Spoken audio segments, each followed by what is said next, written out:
अस्सलाम वालेकुम। मैं हूं सारा मैं हूं गुलजार मैं अहमद। मोहम्मद। आप देख रहे हैं GM authentic reaction YouTube channel. हम आपको अपने चैनल पर दिल के ताक रहने से वेलकम करते हैं। अगर आप देखना चाहते हैं ऑथेंटिक रिएक्शन तो हमारे चैनल को सब्सक्राइब जरूर कीजिएगा। उम्मीद करते हैं कि आप खैर आफियत से होंगे, क्यों हंसते हो मुस्कुराते रहें। चलते हैं आज की वीडियो की तरफ। आज की वीडियो का टाइटल मेरा conversation with Gaurav Arya in conversation with Qamar Cheema. तो ये मेरे साहब की वीडियो है। सबसे पहले वीडियो देते हैं, फिर देते हैं अपन ऑथेंटिक रिएक्शन। दिल्ली में आए हैं तो पूरा छोटा अफगानिस्तान बसा हुआ है यहाँ पे। इनके लोग यहाँ पे पढ़े हुए हैं and many people have studied here gone back. इनके घर हैं यहाँ पे। तो जैसे आप ये कहते हैं ना कि पाकिस्तान में घर हैं, वेदर इन कराची, वेदर इन खैबर पख्तूनख्वा, क्वेटा, आपके जो एरिया हैं यहाँ पे अफगानों के घर हैं जो रेफ्यूजी आ रखे हैं, उसी तरीके से हिंदुस्तान में भी हैं। एंड तीसरी चीज, कहीं ना कहीं अफगान तालिबान को इस बात का एहसास है चीमा साहब कि Indian investment is non predatory, unlike China. जैसे चाइना ने श्रीलंका में, मैं आपका प्रोग्राम देख रहा था जो आपने वो श्रीलंकन प्रोफेसर के साथ करा था, वो मैंने देखा था चीमा साहब। सो जैसे कि चाइना की इन्वेस्टमेंट है जिसने पूरा मुल्क साफ कर दिया। वो बता रहा था आपको जैसे ना कि मतलब एक एयरपोर्ट बनाया जहां पे प्लेन लैंड नहीं करते, एक पोर्ट बनाया जहां पे जहाज नहीं आता, और वो अरबों डॉलर का है क्योंकि कोई ना कोई तो वापस करेगा उसको, और वो बना दिया। और उसको कोई कोई उसको जिसको कहते हैं कि इस्तेमाल नहीं करता। उसी तरीके से कहीं ना कहीं we are also trying to tell the Taliban, we are also trying to tell Afghanistan कि देखिए हमने आपके यहाँ $3 अरब खर्च करे, 2 या 3 अरब जैसे भी हमने खर्च करे, हमने आपसे कुछ मांगा नहीं इसके एवज में। हम आगे भी अरबों डॉलर खर्च करेंगे, हम आपसे कुछ मांगेंगे नहीं कि हमें कंधार दे दीजिए, हमें काबुल दे दीजिए, इसका एयरपोर्ट दे दीजिए, ये सब we will not ask you, this is in good faith. अब देखिए बात यह है ना कि it is an extension of foreign policy. So when India is spending money, obviously India is seeking influence साहब। मतलब हम लोग एनजीओ तो नहीं चला रहे, हम लोग एनजीओ नहीं चला रहे। हाँ, we are doing it for foreign policy से, we are doing it for this thing, but लोगों को भी दिखता है और अफगानों को पिछले 15-20 साल में ये बात दिखी है कि जो इंडियन इन्वेस्टमेंट्स हैं they are more, if I can say, human friendly. They are more human friendly than China. नहीं, ऐसा नहीं है चीमा साहब। हम भी ऐसे कोई दूध के धुले नहीं है जैसा मतलब हम लोग करते हैं। पाकिस्तान भी दूध का धुला नहीं है ना, अफगानिस्तान दूध का धुला है। अफगानिस्तान भी पाकिस्तान और भारत से फायदा उठा रहा है, और जो भारत है अफगानिस्तान में, ऑफ कोर्स हम लोग अच्छा करना चाहते हैं, वो एक पार्ट है, लेकिन that is not the whole story. It is also denial of space to Pakistan and China. जैसा मैंने शुरू में बोला था चीमा साहब, अगर हम नहीं होंगे तो आप होंगे, आप नहीं होंगे तो चीन, कोई ना कोई तो होगा वहां पे। अच्छा, दूसरी चीज है कि mining operations already Indian companies Afghanistan में कर रही थी, और according to our understanding rare earth materials बहुत ज्यादा है वहां पे बहुत ज्यादा चीजें हैं अफगानिस्तान में that can be exploited with the help of the Afghan people. वो भी गेन करें, हम लोग भी गेन करें। They don't have the technology to take it out, we have the technology. और हम उनके साथ एक बात तो है कि when ever we sign a contract with them, और अगर तालिबान ठीक समझता है, आगे चल, मैं आज की बात नहीं कर रहा, 2 साल के बाद की बात, 3 साल, 4-5 साल, अगर तालिबान ठीक समझता है तो we'll even put it up on the website कि जी इतना है, ये कंपनी की शेयर होल्डिंग है, इतना अफगानियों के पास है, इतना इंडियंस के पास है। So that is, we are very clear about that, it's a transparent thing, क्योंकि हमारे पार्लियामेंट की कुछ ऐसी रिक्वायरमेंट्स हैं। इट्स नॉट कि अगर हम चाहें भी छुपाना तो पीपल, पार्लियामेंट की स्टैंडिंग कमिटीज हैं, वी हैव टू वहां पे जाके, जो मिनिस्टर इंचार्ज है उस बेचारे को वहां पे जाके गवाही शवाही देनी पड़ती है पार्लियामेंट के सामने। तो इट्स थोड़ा सा यहाँ पे डिफिकल्ट मामला है। अच्छा, तीसरी चीज है कि लैंडलॉक्ड कंट्री आपने बताया, फिर आपने फौज की बात करी। अफगान फौज को तो हम पहले से ट्रेन कर रहे थे। अब अगर 2 सेकंड के लिए आप तालिबान वर्ड निकाल दें, इसमें यही तो वर्ड है जिसकी वजह से वेस्ट को प्रॉब्लम है और सबको प्रॉब्लम है। अगर आप तालिबान को निकाल दें तो वही तो अफगान आर्मी है आज की तारीख में। नॉट एक्चुअली चीमा साहब, मैं गलत ही बोल रहा हूं ऐसे, लेकिन व्यूअर्स को समझाने के लिए। अफगानिस्तान, अगर आप अफगानिस्तान में जो तालिबान है उसको अगर आप अफगान गवर्नमेंट मानते हैं, अगर आप उसको अफगान गवर्नमेंट मानते हैं जिसके साथ दुनिया बातचीत कर रही है, जिसके साथ दुनिया डील कर रही है, डिप्लोमेटिकली ना कर रही हो फिर भी डील कर रही है, तो फिर जो उनका मिलिशिया है आप उनको आर्मी मानेंगे। It's it's a natural extension. तो ये चीज है, हम उनके वैसे भी अभी 100, 150, 200 कुछ उनके ऑफिसर कैडेट्स हैं जो हमारे पास यहाँ पे हैं, जो अभी तक वापस नहीं गए, उनको अपनी जान का खतरा है अफगानिस्तान में। सो वहां पे भी उनसे बात करी जाएगी कि इनको सेफ पैसेज अगर दिया जाए, वरना they welcome to stay in India. Afghanistan के तो वैसे ही लोग दुनिया भर के, आप अगर लाजपत नगर चले जाएं और दिल्ली में इस एरिया चले जाएं तो आपको तो वहां पे कुछ कुछ ऐसे एरियाज हैं कि आपको अफगानी अफगान दिखाई देंगे, इंडियन तो दिखाई नहीं देंगे। उनके रेस्टोरेंट्स, उनके होटल्स, अफगानियों का बिजनेस वहां पे इतना फैला हुआ है दिल्ली में। साकेत में चले जाएं, जो हॉस्पिटल्स हैं साकेत में, वहां पे आपको बिल्कुल अफगानी दिखाई देंगे अपना इलाज करवाने के लिए, तो भरे हुए हैं यहाँ पे दिल्ली में। मतलब it's not an uncommon sight to see an Afghani in Delhi, Afghan. एक तो ये बात है। फिर आपने लैंडलॉक कंट्री की जो बात करी चीमा साहब, जाहिर सी बात है अफगानिस्तान लैंडलॉक्ड है, एंड इसी तरीके से जो चाबहार पोर्ट बनाया गया, जो वो रेलवे लाइन बनाई गई, ईरान का फिर मूड खराब हो गया बीच में 2019-2018 में कि हम इंडिया के साथ पार्टनरशिप नहीं करेंगे। फिर 2020 में उसने बोला कि नहीं जी, थोड़ी हमें कुछ ये दे दें, वो दे दें। फिर उसने फिर एमओयू साइन करा, फिर वहां पे धीरे धीरे काम। So grand idea is this, basic idea क्या है, to reach Afghanistan through Iran. क्योंकि अगर हम पाकिस्तान के गुड ऑफिस का इंतजार करेंगे तो देखिए, कश्मीर का मुद्दा तो है आपके और हमारे बीच में, और वो कहीं जाने नहीं वाला। कोई सोचे कि ओवरनाइट चला गया, दैट्स नॉट ट्रू चीमा साहब। वो रहेगा और कई दिहाइयों तक रहेगा कश्मीर का मुद्दा, जब तक कि कोई ब्रेक थ्रू ना हो जाए, जिसकी मैं उम्मीद से नहीं हूं कि ब्रेक थ्रू होगा, और हो जाए तो फिर ठीक है। How do we reach central Asia? We reach it through Iran, and that is the long term strategy, reach it through Iran. And it's very clear, आपको भी समझ में आ गया होगा, इंडिया जो अरबों डॉलर खर्च कर रहा है चाबार पोर्ट या जैदान या क्या नाम है उस रेलवे लाइन का, भूल ही जाता हूं, मेरे दिमाग से निकल जाता है नाम। वो जो रेलवे लाइन इंडिया बना रही है वहां पे, उसमें कितने मिलियंस इंडिया खर्च कर रही है। So that is why what is our interest in Iran? Our interest in Iran is central Asia, our interest in Iran is Afghanistan. Lawlessness की बात है, वो चीमा साहब वो मैनेज करने वाली चीज है। फिर अमेरिकन ने गलत करा, देखिए ब्रिटिश ने जब अफगानिस्तान को रूल करा था, they knew how to rule. ये अमेरिकन को ना, अमेरिकन हर चीज में बम मार दो, तलवार से काट, इनका दिमाग ही खराब है अमेरिकन का। They are not very mature people, British are very mature. इतना सा यूपी से छोटा देश है, ठीक है, इतना सा है बिलांद भर का, आपने देखा पूरे आधी दुनिया पर राज करा उसने। How you manage these things? आप जो ट्राइब्स हैं वहां पे, you deal with the tribes, you deal with them, you pay them off, you buy their loyalty, you give them respect। उनके बच्चों को इंडिया में प्रॉपर्टियां दिलवाओ, इंडिया में लाओ, उनके बच्चों को पढ़ाओ, वहां पे स्कूल्स खोलो अगर वो चाहते हैं, अस्पताल जो भी है। You have to spend money. Overall देखना पड़ेगा कॉस्ट बेनिफिट एनालिसिस में क्या लगता है। जो पाथ है हमारा थ्रू ईरान, वो हमें देखना पड़ेगा। तो Taliban will themselves provide security, because if we go to Central Asia via Taliban, we will pay them money। आप रहदारी तो देंगे ना उनको। आप बोलेंगे जैसे कि एक ट्रक है जा रहा है, फॉर एग्जांपल, एक मैं आपको एग्जांपल दे रहा हूं, वो जो ट्रक जा रहा है, अफगानिस्तान बोलेगा कि ठीक है, इंडिया के अगर 1000 ट्रक जाते हैं every day, so we will charge $1000 per truck just to pass through Afghanistan. For example, मैं आपको एक एग्जांपल दे रहा हूं, it could be different, it could be 500, it could be 2000, मुझे नहीं पता, but so Afghan Taliban will earn a lot of money, and of course we will pay the local warlords also, because it's not like a government, जैसे कि पाकिस्तान में, India में ऐसी सरकार तो है नहीं, वहां पर तो ऐसी है लोग। तो वो मैनेज करना पड़ेगा। जो हमारे वो अभी गए थे फॉरेन ऑफिस से, I think initial talks with the Taliban that this is what we want to do, so we will get inside Afghanistan. वो बीच में थोड़ा सा पाकिस्तानी एनालिस्ट को भी लगा था कि तालिबान आ गई है, अब इंडिया बाहर हो गया है। इंडिया बाहर नहीं होगा, बिकॉज इंडिया ना, मैं आपको बताता हूँ, आपने एक बात नोट करी होगी चीमा साहब की, even Pakistan is invested in Afghanistan. आपने भी चीजें बनाई हैं, लेकिन उसके बारे में पता नहीं किसी को, क्योंकि आपने बताया नहीं, आपने बना दी फिर आप लोग भूल गए, आपने बताया नहीं किसी को कि हमने ये भी बनाया, अफगानों के लिए ये भी करा है। पर एक जमाने में तो 5 मिलियन अफगान रेफ्यूजीज होते थे आपके पाकिस्तान में। There were so many Afghans who have been born in Pakistan. अभी भी हैं, मिलियंस हैं, मिलियंस जी, मिलियंस हैं आपके कराची में भरे पड़े हैं।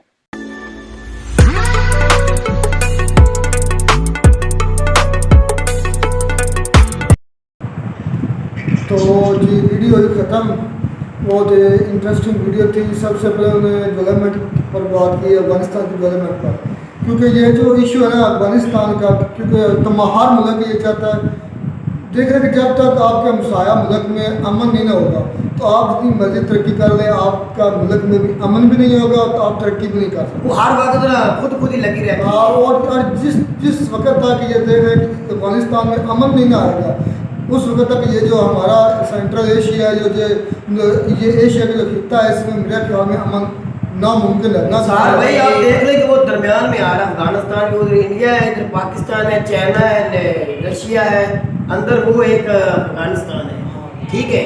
तो इस खिते के अंदर अमन होना हर हाल में ज़रूरी है। बिल्कुल, इस पर मेजर साहब यही बात साहब भाई कर रहे हैं कि आप अफगानिस्तान को कुछ मदद करते हैं ना, तो उनका ये कहना है कि नहीं आपके हम अरबों डॉलर खर्च करें, तो इसका कोई मतलब है कि आपसे हमें कोई मदद चाहिए। हम अपने आप ठहर के आप अमन के हाँ, खातिर आपकी वही मदद बात कर रहे हैं यार ना। वहाँ जो आवाम रह रही है वो गरीब कितनी गुर्बत में वो जी रहे मतलब हैं, वो जो- बच्चे कितने बेरोजगार यही हैं, बात करके बड़े बेरोजगार हैं, रोजगार तो मदद मिलता नहीं नहीं है दे रही है, इसका ये मकसद ये है उनके बात करने का कि अगर फर्क कोई कंट्री उनको पैसे लगा रहा है उन पर, तो उस कंट्री को ये ब्लेम नहीं करना चाहिए कि कोई उस कंट्री का अफगानिस्तान का मफाद है, बल्कि बहुत इंसानियत के तहत उधर एक इंसान मारे सिर्फ मैं जानता हूँ ना, अफगानिस्तान में सबसे ज्यादा अगर किसी ने मदद की है आवाज उठाने में, अमेरिका की फोर्स को 20 साल के बाद निकालने में, या कुछ खाने पीने के देने में, या उनके अवाम को ठीक तरह जिस तरह 3 लाख अभी भी बंदा अफगानी पाकिस्तान में है, इतनी मदद दुनिया में किसी ने अफगानिस्तान की नहीं की जितनी अभी भी पाकिस्तान कर रहे हैं। बिल्कुल ये सही है। हिंदुस्तान ने भी की है, दवाई दी है, बहुत ज्यादा दवाई हिंदुस्तान ने दी भी बहुत हेल्प की है, है। गेहूं भी उन्होंने बड़े बड़े लेवल पे भेजा है, फ्रूट भी भेजे है, घी वगैरह भी दिया है। ये नहीं भी इंडिया नहीं कर रहा, इंडिया ने भी किया है। यार लेकिन सबसे ज्यादा जो मदद जबान से या खाने पीने से या कोई चीजें देने से पाकिस्तान ज्यादा कर रहा है। यार पाकिस्तान बदनाम भी फिर वो ही देख लो सार भाई, पाकिस्तान को ऊपर ही वो बिल्कुल यही लगा बात रहे हैं। वही मैं करना चाह, जितनी पाकिस्तान ने कुर्बानियाँ दी है अफगानिस्तान के अमन में, और मैं समझता हूँ कि अगर अफगानिस्तान से अमेरिका जो अफवाह निकालने के लिए जितनी पाकिस्तान ने कोशिशें की है, जितनी पाकिस्तान ने हेल्प की ना, मेरे ख्याल में कुछ ने भी नहीं की। अगर पाकिस्तान की आर्मी या पाकिस्तान के जो वज़ीर आज़म उस वक्त हेल्प ना करते, तो मेरे ख्याल में जो अमेरिकी अफवाज इधर से निकलना बहुत मुश्किल था उनका। नहीं किसी की हिम्मत नहीं थी उनको निकालने की। ये जो मुजाहिद पाकिस्तान इस वक्त किस की हालत में आया है? पाकिस्तान खुशहाल मुल्क था, बिल्कुल ऐसा एक अफगानिस्तान और अमेरिका की वजह तो इधर इस स्टेज पिस गया ना, पिस गया। लेकिन मेरा भाई हर मुश्किल के बाद आसानी होती है। अफगानिस्तान एक बहुत बड़ी मुश्किल में था, आप उसकी एक हुकूमत बन गई, चाहे वो तालिबान ही है, ठीक है, वो तालिबान अवाम को नुकसान भाई नहीं दे रहे हैं, वो अवाम के साथ है, उसके पास खाने पीने के लिए कुछ नहीं, मतलब जो गवर्नमेंट के पास उतरे खजाने में पैसा, वो तो अशरफ गनी वगैरह जितने भी उन्होंने सियासतदान को लेके भाग गए हैं, तितर बितर हो गए, खजाना चीज का सिला मिला है कि उसको फिर ब्लेम करते हैं कि पाकिस्तान हमें नुकसान करता, हमारे यहाँ दहशतगर्दी फैलाता है। मेरा भाई ये बहुत लंबी इतना कुछ करके ये अगर इसमें आप जाएंगे ये बहुत बैठ जाना पड़ेगा और बड़ी लंबी बात हो जाएगी। मुख्तर टच यही है कि हमने जब अमेरिका ने हमसे अड्डे मांगे थे ना, तो हमें अड्डे नहीं देने। मुख्तर बात ये है कि हमने ये कहना चाहिए कि हम किसी की जंग में शरीक नहीं होना चाहते, लेकिन मुशर्रफ ने अड्डे इसलिए दिए थे कि हो सकता है कि फर्क अगर अड्डे ना दिए तो उसकी वजह से पाकिस्तान में पाबंदियाँ लग गई थी, और दूसरा मफाद उनको शायद ये भी नज़र आ रहा था कि इसके नतीजे में हमें डॉलर मिलेंगे, हमारी इकॉनमी बेहतर होगी। लेकिन इसके बरक्स हुआ, हमारे लोग शहीद हुए, हमारे लोगों को कत्ल किया गया। हमारे गैर अवाम है वो सोचती है कि परवेज मुशर्रफ का दौर बहुत ही सुहाना था, बहुत ही अच्छा था। मेरे ख्याल में उनके पीछे पुलिस ही नहीं उनको पता कि वो कैसे डॉलर आए और मुल्क का उसके बाद क्या नुकसान हुआ। इससे जितने उसने मुल्क पर लगाया ना, इससे ज़्यादा लोग ना उसने खुद अपनी जो जायदादें बनाई उसकी जायदादें देख ले पा। अफगानिस्तान में ना रुखसार भाई, अफगानिस्तान में असल जो वजह है ना अमेरिका के आने की, वो है ही मुशर्रफ, जितना मुझे पता है।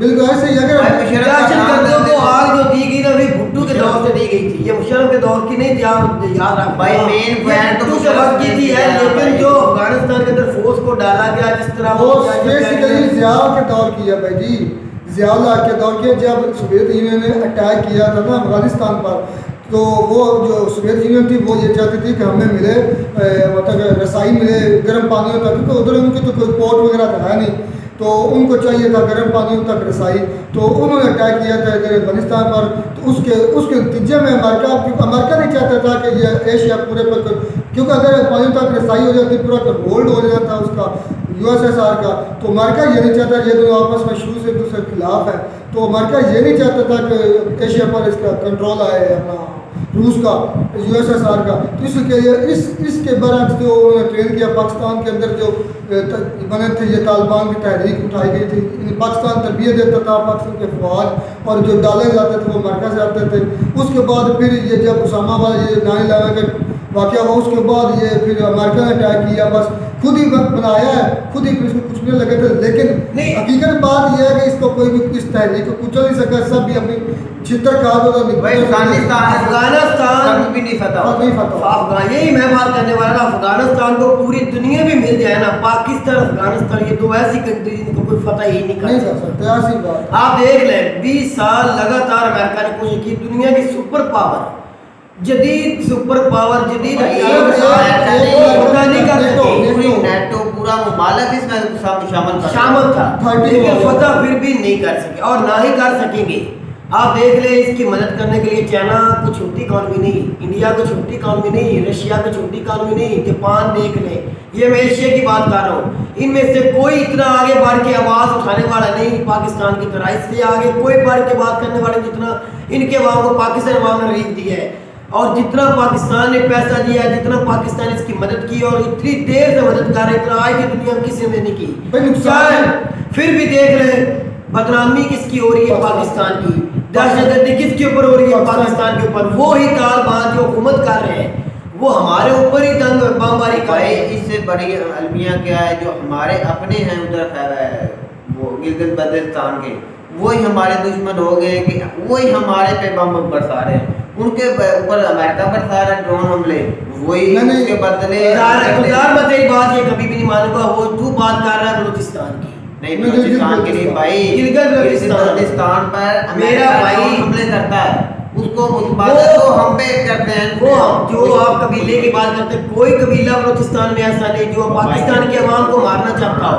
उनको उकसाया जाता है, उनको पैसे दिए, पैसे का लालच दिया जाता है, उनको ये कहा जाता है आपके पास तो कोई पंजाब की तरह कोई ऐसी सहूलत नहीं दी गई आपको। उसको दिन दिहाड़े उकसाया जाता है। मेरा भाई गिलगित तो गिलगित किधर है? गिलगित बलूचिस्तान किधर है? किधर है? नहीं, वो बलूचिस्तान से ज्यादा बलूचिस्तान के अलग इधर है सर। मेरा भाई यहाँ वो पे ड्रोन उधर हमले हुए उसी में कहाँ माना? कश्मीर की तरफ, कश्मीर की तरफ है गिलगित बल्तिस्तान है। तो मेरा भाई उधर ही है। ये पीछे कौन है? जो पीछे कौन है? जो इन लोग साधते हैं, जो बमबारी करवाते हैं। इतनी ज्यादा दहशतगर्दी जो करवाई गई जब चाइना के दौर में इमरान खान जा रहे थे, इतने बड़े लेवल पे हमारी फौज ने कंट्रोल किया और इतने 20 से ज्यादा दहशतगर्दों को मारा है, दुनिया ने देखा है। वो कौन, उनके पीछे कौन है? भाई वो अफगानिस्तान से आया है ना। मेरा भाई अफगानिस्तान पाकिस्तान को तो बदनाम किया जा रहा है। ये कुछ और झंडे हैं जो पाकिस्तान से बांग्लादेश की तरह बलूचिस्तान को भी अलग करना चाहिए। ये कभी हो नहीं सकता, कोई सियासत में कभी कामयाब नहीं हो। जब से बाढ़ लगी है ना, कितना कंट्रोल हुआ है। बाढ़ किसने लगाई? और लगाई तो है, मैं वो बात कर रहा हूँ, जब असल से में बाढ़ लगी है, मैं तो 80% कहता हूँ कि वो बात मुख्तर ये है कि जितनी देर तक अफगानिस्तान में अमन नहीं ना होगा, ना हमारे यहाँ भी नहीं होगा, ना पाकिस्तान में अमन होगा, ना इंडिया में होगा। मेरे ख्याल में पूरे एशिया में भी इंडिया को अमन इतना फर्क नहीं और पड़ता। तमाम कंट्रीज को इसमें भाई हर वक्त जो खतरा है वो तो बना रहता है, हर वक्त बात खतरा है। है कि जितनी देर तक अफगानिस्तान में अमन नहीं होगा, पूरे एशिया में मेरे ख्याल में अमन नहीं होगा। और मेरे ख्याल में तमाम ममालिक को आगे बढ़कर सपोर्ट करनी सभी चाहिए को मिलकर। और अमन का जो उधर बहरान आया, माशी बहरान, उसको खत्म करने के लिए बिल्कुल, अवाम को इससे निकालना पड़ेगा। सबको मिलकर सारे उसको ममालिक को करनी मिलकर चाहिए। सोचना चाहिए। तो उम्मीद करते हैं कि आपको हमारी वीडियो अच्छी लगी होगी। अगर वीडियो अच्छी लगी हो तो हमारे चैनल को जरूर सब्सक्राइब कीजिएगा। मिलते हैं अगली वीडियो में किसी नया टॉपिक के साथ, तब तक दीजिए इजाज़त। अल्लाह हाफ़िज़।